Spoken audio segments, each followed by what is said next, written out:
Amber, can you see my screen okay?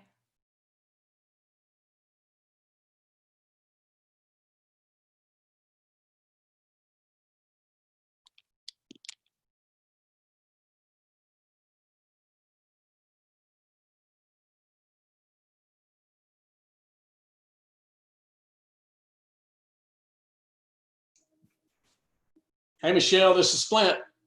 Hey, Flint. So good to see you. You too. Well, hear you. I guess. That's right. I'm looking forward to hearing you. All right. I'm waiting on Amber. She can give me the cue when to go. Yeah, good. I'll be listening in. Good to see you. All right. Good to see you.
Hey, Michelle, we're having some sound difficulties. I'm going to let you get started. Sounds good. Okay. My name is Michelle Antle, and I currently am a field training coordinator for the Kentucky Autism Training Center.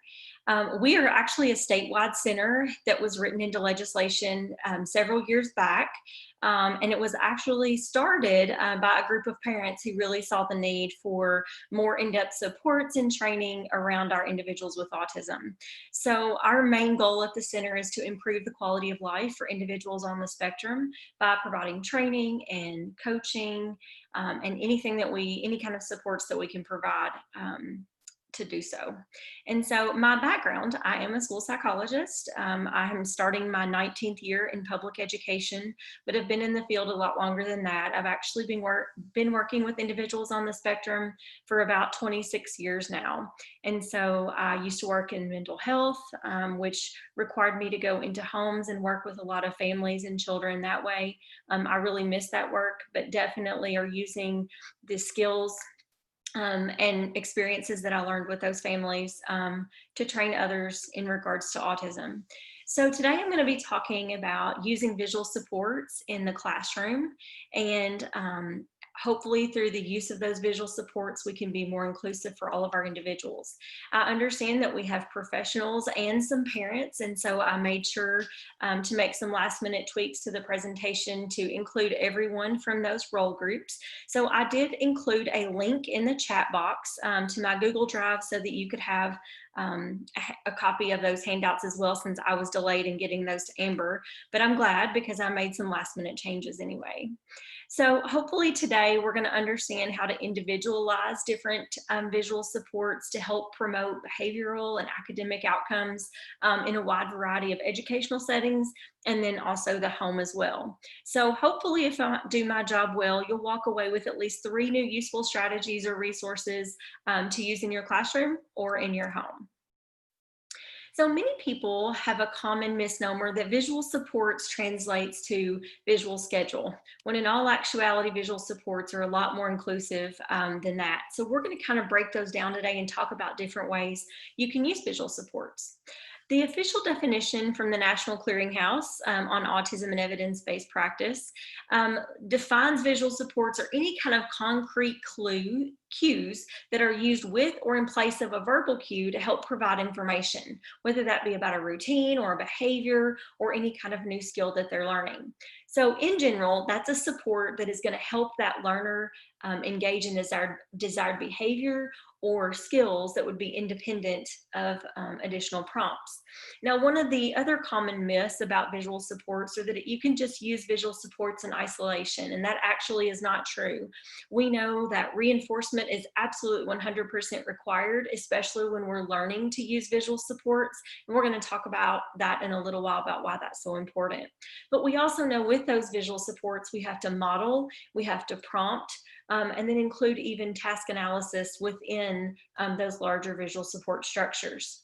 So I like this definition. It's my own, which is just any tool that is presented visually that supports an individual as they move through their environment. So that could be a wide variety of things. And so I think some of us sometimes takes for granted the visual supports that we use in our daily life. I don't know about you, but I couldn't function without my calendar or my phone, with also auditory reminders of where I'm supposed to be and when I'm supposed to be there.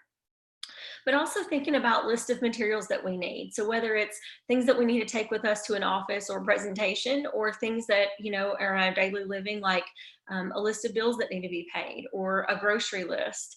We all try to go to the grocery and we have those things in our mind, but I don't know about you, we walk through those doors and then it's like, oh, what did I come in here after? So kind of having that grocery list really gives us that visual support to help remind us what it is that we need. And then also having those lists of activities to complete, whether that's bills to pay or different locations that we're supposed to visit or items that we're supposed to purchase, all of those can be included. And so there's many types of formats for visual supports. And one of the ones that frequently gets left off are environmental arrangements. We don't think about how our room or our house might be set up to where it might be conducive, unfortunately, for our little friends to run around in a circle, right? And so how we arrange the environment or move the furniture around might greatly reduce that need or that want to kind of run around in that space. So thinking about how we can use other organizational systems. We use labels all the time to figure out where things go. Scripts, it could be written words. It doesn't even have to include pictures or objects themselves.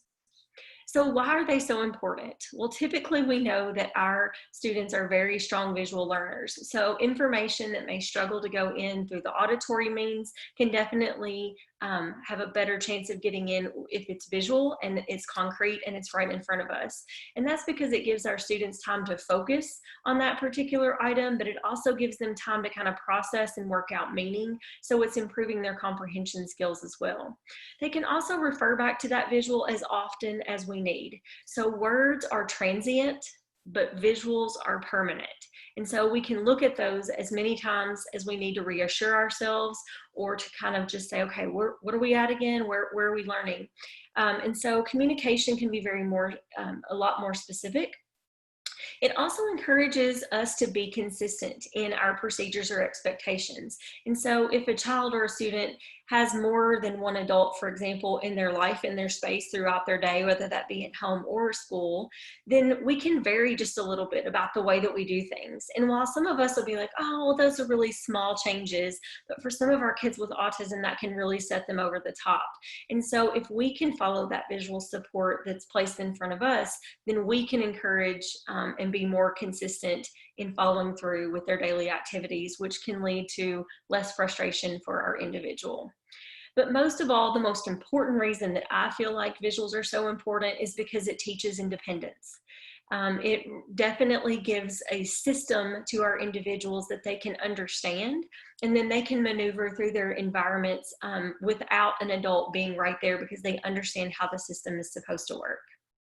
So today we're going to kind of hit a few different ways that visual supports can work. We can use them to navigate through our daily routines, to help us understand what's coming next, and most importantly, when are we finished? Then looking at how do we use that to manage behavior or even promote communication, to define social situations because those are so incredibly complex. And then also increasing the learning and academic content that they have access to, and then also that they can comprehend and be able to retrieve at a later time. And then last but not least, there's that independence piece yet again. So some types of different visual supports, and I like the way that the Affirm modules kind of break down the visual supports, and so I've included that on the reference slide if you want to go there and look. But they talk about how there's different types. So the first type being boundaries. So just looking at how's our room laid out, and then looking also at visual boundaries. So are we covering up unneeded or unnecessary materials so that way we're literally limiting what it is that they're visually overwhelmed with. And so we know that if we use those and use those correctly, then hopefully that's going to increase our on-task behavior, which is therefore going to also increase our learning. So the second type they talk about are schedules. So we have those individual schedules, which is what most of us probably think about when we hear visual supports, that shows how we're going to move through that learner's day. What are they going to do first? What are they going to do next? And then most importantly, when are they finished and get to go home? So it's going to increase their understanding and expectations of what's going on around them. But we also have that class schedule as well. So sometimes we have that posted on the board. And so these are the activities that the entire class as a whole are going to go through that can also help give them a breakdown of their day. Now they include first, then as another type of schedule. And I really personally struggle with this because first, then is not putting a visual schedule kind of to words or in a first, then format. First, then is supposed to focus on, yes, the order of the sequence of two events, but most importantly, first, what do I do that's undesirable? And then what do I get that is desirable? And so that way it gives us some behavioral mechanism to kind of work through difficult work. So I went ahead and included it there because it is a system and it is included in the research as part of a schedule, but it's more breaking it down into a smaller piece to say, okay, first you do something you don't want to do, and then you get something you want. So it's really helping to support those individuals through those transitions. So I did put a great big caution arrow there to make sure that we're using it appropriately. And the last type of procedure they talk about are visual cues. And sometimes we do these things naturally and we don't even think about it, but really kind of looking at these things, I think help us outline that a little bit. The first one that's the most common is probably graphic organizers, right? So it helps us to be able to organize our thoughts and ideas, and whether that's through a writing assignment or whether that's through a comparing and contrasting two of their favorite stuffed animals, right? You can do that in lots of different ways. But we also think about how do we visually organize our materials to provide instruction, right? So if we organize that from left to right and we do that system and use it repeatedly, then they're probably going to understand that system a lot more, which is going to greatly increase their success of completing that task. We're also going to talk about choice boards today, which is just a visual representation of choices that a learner can select from. We know that language is extremely difficult sometimes for our learners to access, even if they are verbal speakers. And so if you think about your brain as being that great big cloud above your head, sometimes finding those isolated choices or options that are appropriate for that moment can be really difficult. And so I think about if I'm going to visit a new place that I've never been before, and you say, hey, Michelle, do you want to go to lunch with me? And I'm like, I don't know, like, what are my choices? Like, I've never been here. So I can verbalize to you that I'm feeling overwhelmed and that I don't know how to answer your question because I don't know what my options are. But if Amber was to say, we can go to Wendy's or McDonald's, then I'd be like, okay, Wendy's, right? I can pick one because she has greatly narrowed that information down for me. So that greatly increases our individual's chance of being more independent as well and feeling less frustrated, especially in some of our social situations. So structuring the unstructured choice board is a way for us to do that. And then last but not least, labeling things. So I think we do a really good job of this when we're in preschool.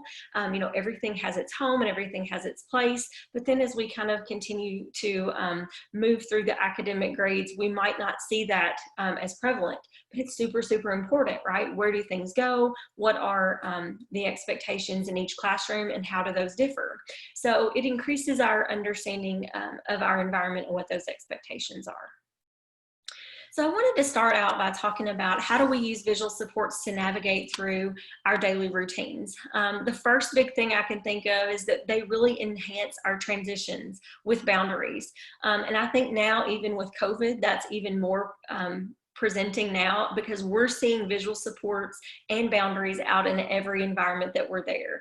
We're seeing arrows on the floors at Walmart and grocery stores, right? If you go up this way and down this way, they're clearly marked that you enter in this door and you exit through this door. And so I had an adult with autism recently tell me that he actually is enjoying COVID right now because it is clearer to him what those expectations are than ever before in every environment that he's in. And so I thought that was pretty cool. He also does not like people in his personal space. So that 6-foot rule and signs posted everywhere to remind people of that boundary is super helpful for him as well. And so I think as we go through COVID, we're also going to be probably a little bit more mindful of these visual boundaries that we might see in our communities. But in our schools, you can label them based on this is where you stand as we walk down the hallway. It might be, oh, you're going to walk on the second blue square, or it could be something that's placed there on purpose.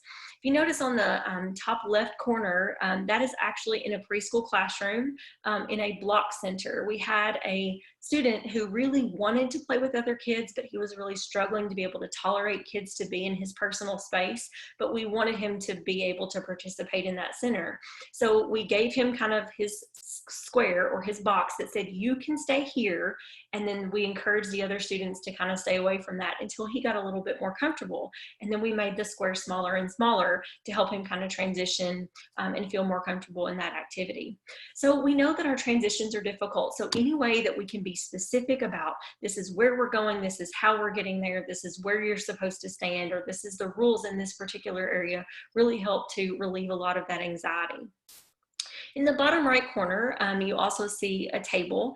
This was from an elementary school classroom. And going into COVID, they are going to have to be seated at that same table, at that same location all day long for a variety of different activities. We're anticipating that that's going to be really difficult for our kids with autism because this is the table that they used to sit at for snack. So when he comes to that table, the expectation is snack. So thinking about how we can visually represent those changes in that environment to show that we're going to be doing something different at that table. So having different colored placemats there with only the items that they're going to need for that activity. So this is a dry erase marker board with some markers with an eraser stuck in a little cup. So it helps to kind of identify that personal space, but also identify what are we going to be doing in that space to really hopefully alleviate some of the anxiety or expectations or communicate the expectations for that table at that time. So you can also set up your physical environment different ways. So this is a learning center that we have up here at the top. This was in an elementary classroom, and one of our students really struggled when he came into the classroom and it was chaotic and everyone was unpacking their backpacks and turning in their homework and you know, kind of buzzing around and asking questions, and that was just way overwhelming for his sensory system. So his teacher got the great idea to set up one of these individual workstations for him in the back corner. So he knows that immediately when he comes in the classroom, he takes his backpack and everything and goes to his individual workspace, and he likes that predictability.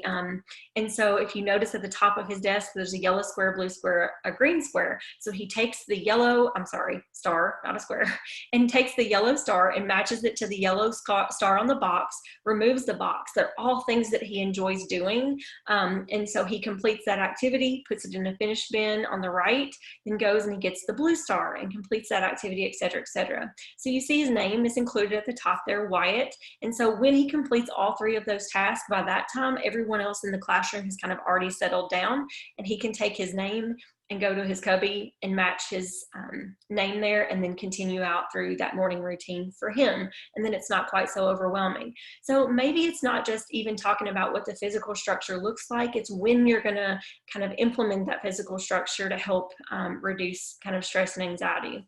So here in the bottom right corner, is an example of how you might have a chair for dinner time, right? So we pick our chair, we always sit in our chair, and I don't care if your butt is in your seat or if you're standing, but at least if you're in this particular area, this could be a way that you could get through dinner more manageably. So also thinking about our playrooms. And if you're like me, I'm like, I wish my kid's room looked like this, but it doesn't. But any way that we can think to organize or clearly label, you know, where something is going to go. And if you notice, there's different activities there throughout the classroom, or I'm sorry, throughout the playroom, but thinking about, okay, maybe if we move the Lego table over here, he wouldn't maybe climb on it to get something at the top. So there are lots of different ways depending on what characteristics your student or your child is showing to kind of how you might want to set that room up. So visual schedules in general are another frequent visual support that we talk about, like I said, but it really tells us the who, what, and when, and most importantly, when are we finished, right? Kind of our day. It tells us how to purposely move for our physical space, to be independent, and it helps us to provide that structure and routine to help our students or our kids deal with that change. You can do it in any environment. It can be in any modality. So I'm going to show you some different examples, but we know that visual schedules work because it reduces that anxiety, because it helps them to know what to expect. But we oftentimes forget that those schedules have to be taught how to be used. And so also using reinforcement, right? And we're going to talk more about that in a minute, when they're using that visual schedule, so that way it sends a message to them that say, ooh, good things really happen when I use this schedule, and this is how I use it. And so that reinforcement greatly increases the likelihood that they're going to use that visual schedule in the future. So just like any other teaching concept, we have to teach them those visual schedules. Now, typically there's some rules for visual schedules. They need to be top to bottom or left to right. And then thinking also about how that student is going to manipulate the schedule. Many times they go into classrooms or homes and that visual schedule is just posted somewhere, but that child never really interacts with it. And we know that if you're going to implement a visual schedule with fidelity, that interaction piece is really huge. And so thinking about, okay, am I going to put it on Velcro? Am I going to have it on the fridge and it's going to have magnets and they're going to, you know, pull it down and put it in a little envelope that says finished right at the bottom? How are they going to interact with that? Because we know from the research that actually pulling it off and interacting with it is what causes that cognitive shift, or that tells our brain, okay, now we're doing something different, right? And we're moving on to the next activity. And so that schedule becomes a routine and a system in which also to teach flexibility. So many times I work with families and they say, well, I don't need to use that visual schedule anymore because they know what our schedule is. You're right, they probably do. But how are you going to represent change to them if something new or different kind of comes into play? And so thinking of it as a system of communication to talk with our students to say, okay, today we're having a bus evacuation drill after snack time, instead of going immediately outside, right? That if they know when exactly that is happening, we can place that within that system, and that clearly communicates that change of schedule to them. So many people think that we also just rely on pictures, but we don't. So some of our kids are at that developmental level where they really need that object schedule. So having that object schedule where they can get it and pull it down and put it into the finish bin and interact with it just like they would with pictures is super important. So as you see here, you've got that picture schedule. You pull it down. Once you're completed the activity, you stick it in the finish bin. Here's a schedule that you might see for the home, so you can check it off. For those of us that also might have some visually impaired students, thinking outside the box on how can you make it a tactile schedule? And even if they're not visually impaired, maybe including a tactile feature to make it more pleasurable for them to interact with it, right? If they're more motivated, if they're like, oh, that's really cool texture, then I'm probably going to want to interact with that schedule a lot more. And then we've even included some monthly schedules down there. So if today is going to be a school day and tomorrow is not, especially in COVID right now with some of the alternative schedules that we're going to have in schools, it's going to be really important to visually reference when we're going to school versus when we're staying home. So thinking creatively about how we might represent that. For some of our younger students, it might also be less overwhelming if you just did a week at a time instead of a month at a time. So you might want to modify it that way as well.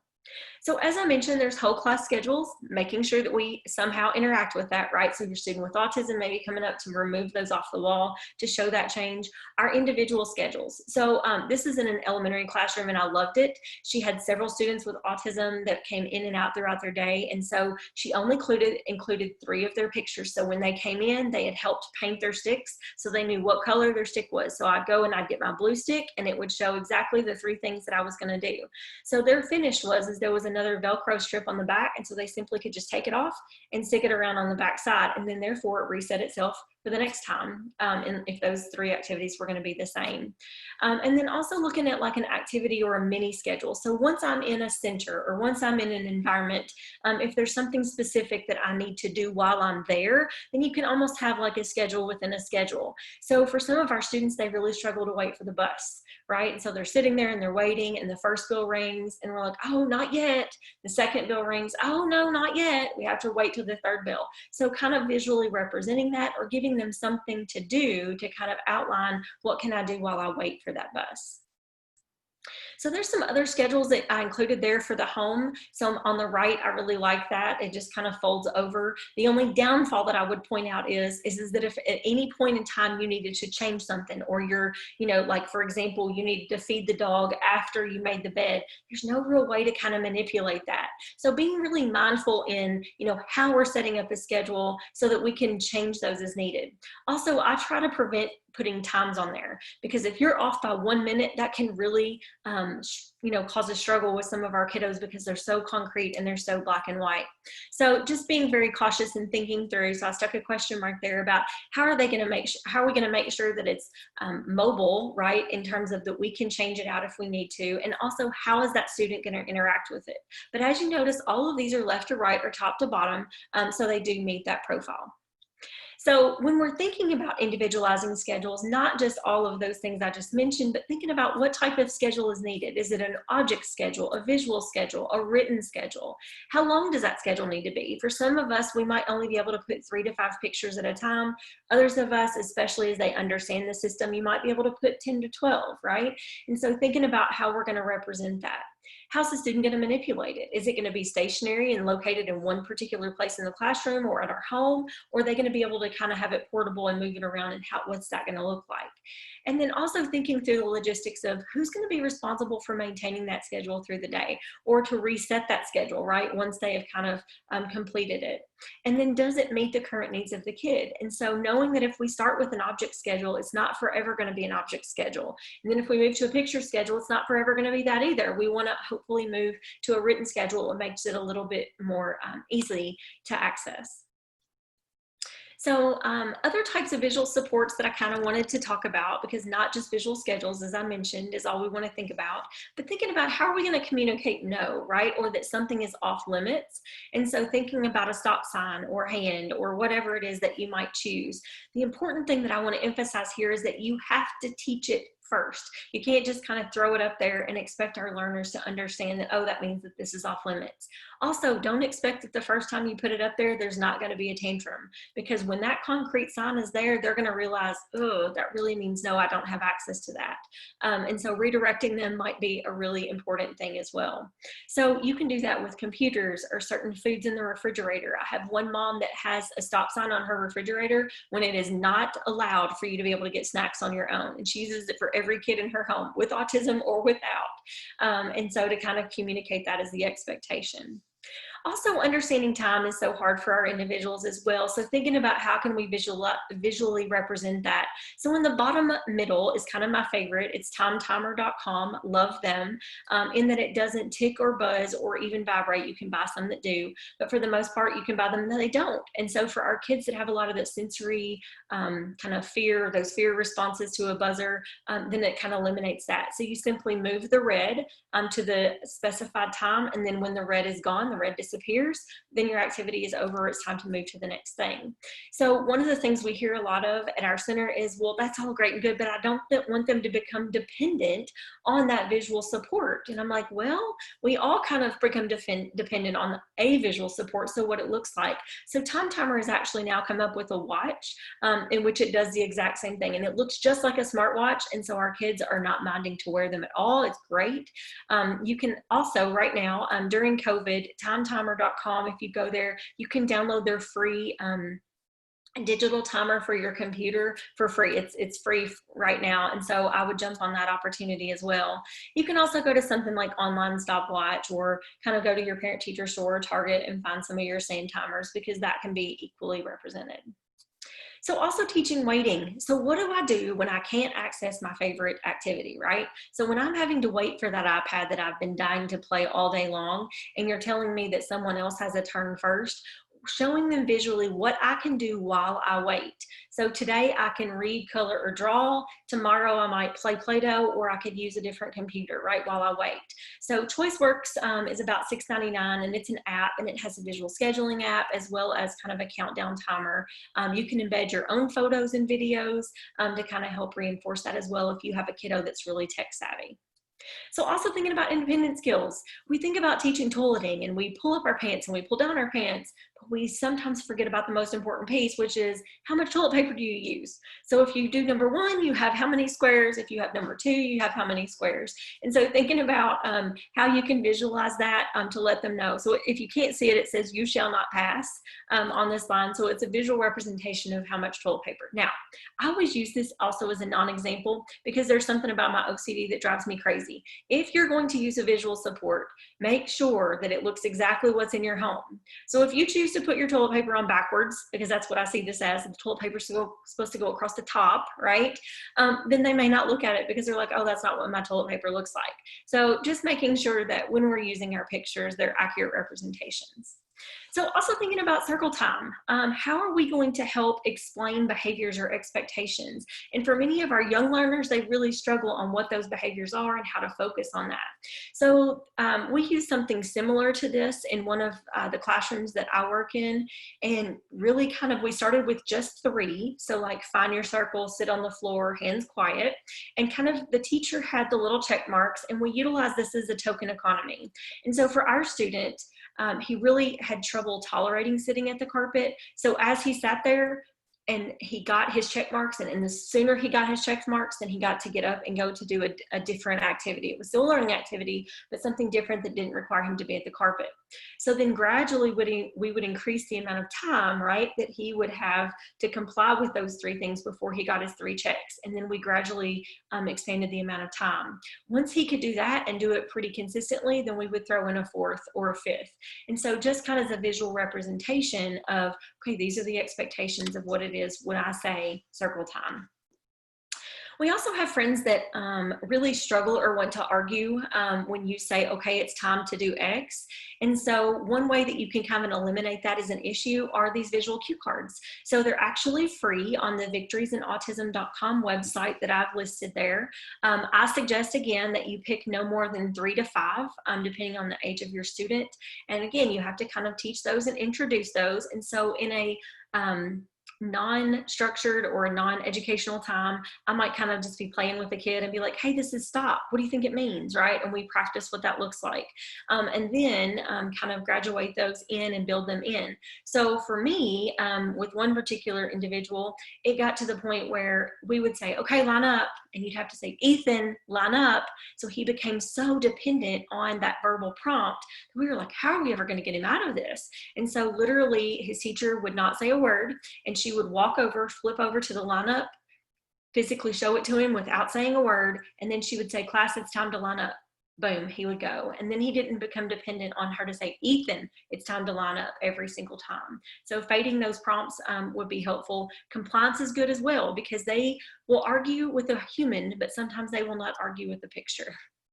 So we can also use social emotional skills visual supports to teach social emotional skills. And so thinking about, okay, if our child were to become upset, how do we physically teach them to calm themselves down? So I kind of throw these in because these are all kind of in our environment that we could find pretty readily to have, but it takes us modeling, right, for our kids how important it is to use these things or how to use these things. So grabbing that teddy bear, saying, oh, I'm gonna hug it so much, or I can rub it because it's really soft and it makes me feel better.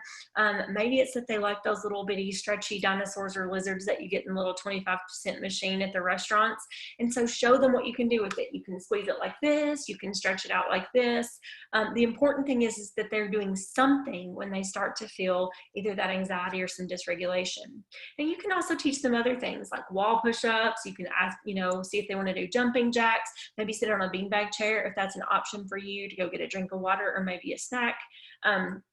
I typically like to visually represent those things in a couple of different ways. This to me might be visually overwhelming to some kids, but if they have been practicing all these skills for a really long time, then maybe it wouldn't necessarily be so overwhelming. So I might suggest maybe only including 4 of those at a time.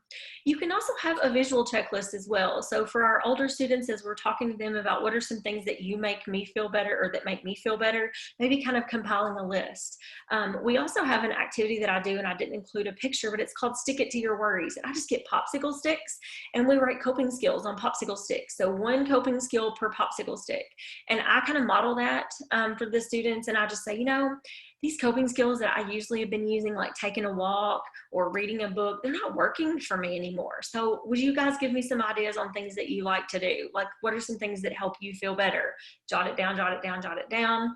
And then I model for that and say, okay, so in the classroom, I might kind of set it to the side and then go over and say, today I'm feeling really overwhelmed. I think I need to pick a stick. So I pick a stick and maybe it says breathe in for 4 and out for 4. Then I do that and I'm like, you know what, that didn't work. So I pick a different stick. And so we have that there as the kind of where they can get up and move physically to that area and then pick a stick. And then later on the teacher follows up with them to kind of check in with them and also reinforce their use of a coping skill as well. For some of our early kids, we might need to have visual representations, again, like I talked about. So what are the expectations of when I'm in circle time? My eyes are looking, my ears are listening, my mouth is quiet. But then also thinking, you know, if we're in play areas, so, you know, what does the dramatic play center look like? If some of these aren't appropriate, maybe taking just an index card and covering up those items that would be too much, right? If it's overwhelming, and then gradually fading out and introducing new things that you can do. But also thinking about, you know, in the reg ed setting, or even, you know, when they go out for special areas, for example, I always have difficulty with many of my kids when it comes to special areas because it's just different, right? And they may only get to go there once a week or once every other week. And so thinking about what does that look like? So really having those expectations kind of outlined, making sure it's not too overwhelming, but yet friendly at the same time. And then also thinking about in the classrooms, the different type of activities that we might do. So sometimes we change it up, right? Where you have to be independent at your desk. Or you might work, we're talking about this as in a whole class, or maybe a small group, or maybe I'm going to put you with partners, or maybe I'm going to put you into a team and there's going to be 4 of you. And so thinking through for some of these changes for some of our kids, they don't understand kind of when that change is going to happen or when that transition or what the expectations are going to be. So if you can kind of label that, move that arrow in any general direction, then it gives some pretty specified ways to think about what are kind of the guidelines of that activity. You can also teach some more maybe carpet time behaviors or just appropriate body listening in general. I love social skills or social thinking for Michelle Garcia Winter, and so she does a whole lot about being a whole body listener and what exactly does that mean. So you might have this visual printed out and laminated, so you teach kind of all of these concepts. I had one teacher that would walk around with a dry erase marker, and when she saw them engaging in desirable behavior, she simply would star that. Once they got 3 or 4, then they could go pick out of a treat treasure box or something like that, or you could access, you know, a desirable item of your choice. And so they really enjoyed that as well. So other ways to teach coping skills, one of the things I found on the internet, and it is one of the things that I purchased on Teachers Pay Teachers, it's called the Calm Down Kit. So that's what you see over here on the right. Comes with all the visual supports that you need. It comes with a social story that talks about what you can do if you get upset. It comes with all the visuals that you can actually practice each of those things. Also thinking about, okay, how many deep breaths are we going to take, right? And so for some of our kids, they may go and think that's our 3 breaths, but maybe even coming up with that top left corner, taking a breath and moving it up, taking a breath and moving it up. And so that would slow that pace down a little bit better. Then also thinking about how big is my problem? So for our older kids, they tend to freak out, right? About this is the end of the world, this is a huge emergency. And so using kind of that 5-point scale phenomenon to kind of think through, okay, how big is my problem really, right? And so we kind of define that. And then you can define of, okay, if it's an emergency, this is how I'm gonna respond. If it's just a big problem where it's a 3 and I only need a little bit of help, these are some things that I might be able to do. So it really helps you to kind of frame that in a way that you can have a conversation and kind of target some of those skills. We also think about using power cards, very powerful tool, looking at some kind of entity that they really like or they enjoy, and then kind of writing some of the characteristics that you would like them to exhibit. So this is John Lester. Did not know John Lester before this, had to research a whole lot about John Lester, but one of my kiddos really liked him. And so he was like, I want to be just like John Lester. So we kind of capitalized on that. So we said, well, John Lester really likes his friends to make eye contact, think before you speak, and use positive body language. And so these are the things he looks for. So we just printed it out on the index card. And so before that student went into any kind of social learning environment in which they were going to have to kind of exhibit those skills, and we would kind of use that as a reminder. You can do this for other things for younger kids, like Scooby-Doo as well. So, you know, maybe having the pictures, the words are there more for us, right? But everyone wants to be Scooby-Doo's friend. So you have to look at it and you think before you speak, and you keep your hands to yourself. And Scooby really likes that. So just having those little bitty cards can be really, really powerful because it includes their interest as well. So the last thing I want to talk about, but it's super, super important because it really impacts your ability to use all of these things that we've talked about thus far, is how do you improve student engagement? Because many of our kids just are not motivated to want to learn, to want to be social, to pay attention. And so the earliest form of motivation really comes in that kind of need to please, right? And so if you think about a kid who's learning to talk, they come up to you and they're like, "Mama, cow." And if you don't say, "Yes, honey, I see you," right? Then they get louder and louder, and they're tapping you or they're kicking the back of your seat in the car to really get your attention. So at a very young age, they're very motivated by, you know, pleasing an adult. But our kids with autism sometimes don't have that. And so if they don't have that internal drive or motivation, then how are we going to convince them to try new and hard things? And so sometimes people use the word motivation and reinforcement interchangeably, but they're really not the same thing. So internal motivation is that internal feeling that we have, that we can't climb in someone's body and create that. But we know that we can kind of create some motivation if we have what we call a reinforcer, right? So anything that's going to greatly increase the likelihood that I'm going to respond is what we call a reinforcer. And so sometimes we can use that external reinforcement to really encourage that kid to try new things or want to do new things, which ultimately, once they have success with, and they're like, "Hey, this is not so bad. Miss Michelle's the giver of all things good," right? When I do things that are hard and she gives me good things, hey, I'm going to attend to her because she is a lady of her word and she gives me great things. And so thinking about how we incorporate reinforcement in when we have these kids that really struggle with motivation. So I found this cartoon and I thought it was hilarious because everybody thinks, "Oh, motivating your staff, that should be something super easy." Yeah, no, not really, right? And maybe it is more complex, but frankly, I was expecting something a little bit more sophisticated. But thinking about what's our carrot for our kid, right? What is the carrot that we can dangle that really is going to entice them to want to pay attention to us, to focus on us, and to try new and hard things? So that reinforcement is the one and only evidence-based practice that has to be present with every other evidence-based practice in order for learning to truly occur. And some people think that reinforcement is a behavioral term, but really and truly, it's also a learning term, because what we know is the brain says, when I did this, good things happen. So a learning pathway is created. And so therefore, when I'm put in that situation the next time, they're like, "Ooh, I remember that," right? So what did I do to get that? So I'm going to copy that behavior. So it truly is a learning strategy. So to say, sometimes when we're introducing new things, it becomes really important to kind of remember and remind them of what that carrot is. So you can do that by using a first then board. And so I don't necessarily use this particular first then board with my kids, but I do use it when I'm training to help us as adults to visually remember that ultimately it is not a visual schedule put to, you know, colors, right? So not first go to math, then go to reading, or first go to the grocery store, then go to the post office. It's supposed to be in reference that when you do something hard that you don't want to do, all you have to do is wait a little bit and you're going to get something good. So just like any intervention, we have to teach this system, right? And so when we first start introducing this system, we want to put it with two things that they really, really like. So let's say that they really want to, they love numbers. They're fascinated with numbers, but they really like this ball bouncing toy as well. And so what we're going to do is we're going to visually represent each of those favorite things, and we put it on there to show them that first we play with the numbers, and then we're going to play with the ball bouncy toy. And once we are pretty confident that they understand the system, then we can kind of move to a unpreferred versus, and then a preferred activity. So first we're going to write your name, then you get the ball bounce toy. And so really making sure that we teach that and use that with reinforcement. Now, it doesn't have to be anything fancy that you pre-print out on the internet. You can just grab a whiteboard and create your own, draw pictures, write on what they need. When I work a lot with families, this is what I tell them. Grab an index card, a Post-it note, a scrap piece of mail that you have laying in your van, and just kind of doodle something out, because it's really going to help them to understand a change that happens or what's coming next. So I talked a little bit about choice boards, and we're almost out of time. So I want to kind of wrap up with that in terms of, again, when we have lots of ideas or we have lots of choices, that becomes too big of a cloud in the sky. And so how can we kind of narrow that down for our kids and help them to kind of make a choice? It empowers them to participate actively in whatever environment that they're in, because it greatly increases the likelihood that they're going to understand their environment and then therefore go, hey, I really like that. I could choose that.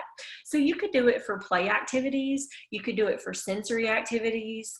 You could also do it like at home. So especially now you're like, oh, I need some kind of structure to my life. And so they're running around in circles and you're like, what am I going to do? Hey, pick one, right? Now I may not use all 9 of these, but I just throw those on there as an example. I might pick 3 of them, right? To say, okay, do you want to do art? Do you want to paint? Do you want to read a book? Or do you want to play in the sensory bin? And then they can pick from one of those. But knowing that we can also use these in the schools, and I'm sorry it's a little fuzzy on the screen, but thinking about, okay, tic-tac-toe for homework, right? All you have to do is 3 things in a row for the week, and then you call it done. Same thing for spelling. So I just kind of threw in some unique ideas. I've got some older teachers like middle school and high school who are really using Google Classroom, right, as an opportunity for their students to engage in technology, which might be an interest of theirs. And so kind of having them do the same kind of thing, doing a tic-tac-toe, 3 across, 3 down, or 3 diagonally. And then those are your activities either for the day or for the week or however you want to set that up. So just wanted to throw those in there. But the most important thing that I hope that you take away from all of these is whether you're using visual schedules or another type of visual support, we know that it really kind of breaks down their environment for them. It makes sense for them. And so regardless if you're in a regular ed classroom, a special ed classroom, in a home, in a vehicle, in the community, it's really going to kind of set the tone to allow that kid to understand what their expectations are and to be able to rise to that occasion.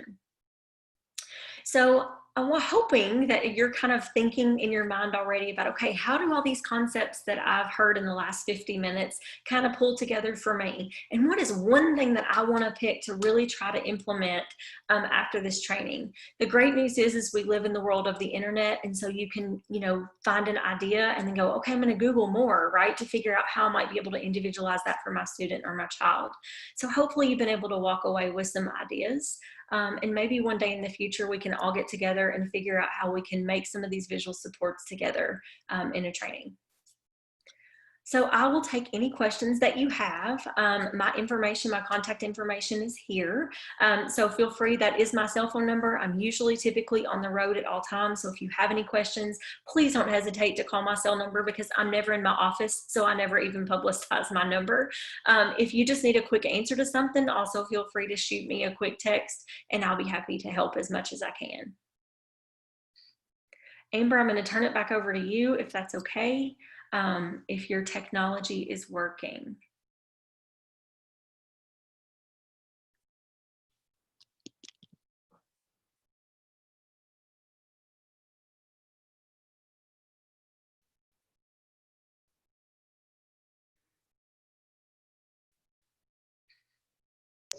Okay, can y'all hear me now and it's not giving you feedback? It's better. Very good. Okay, Michelle, we had one comment. One parent would like to know if she can just bring me home with her. Would that be possible? Can we teleport you from Kentucky? If it means me getting to come to Louisiana and visit friends, absolutely. I'm sure I can arrange it. Just give me a little bit. Just let it die down a bit. I have one question. I'll give a couple more minutes to, if you got questions for Michelle, just type them into the chat box and we'll make sure to get those to her. One thing you mentioned was about interacting with the visual schedule, that it can't just be something that's posted on a wall. If they don't interact with it, it's not going to work. So I see that a lot, that if, for example, me personally as a school psychologist, I write a behavior plan, we write visual schedule into it.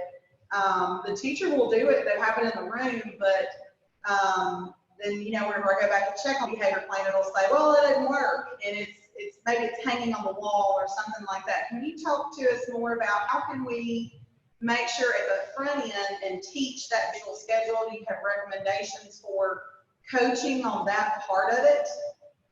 Yes. So one of the things that I would say is, especially with teachers that have a couple of different kids with autism in their classroom, if you have 3 different kids with autism and you have 3 different visual schedules, then it can be really overwhelming for them to kind of implement.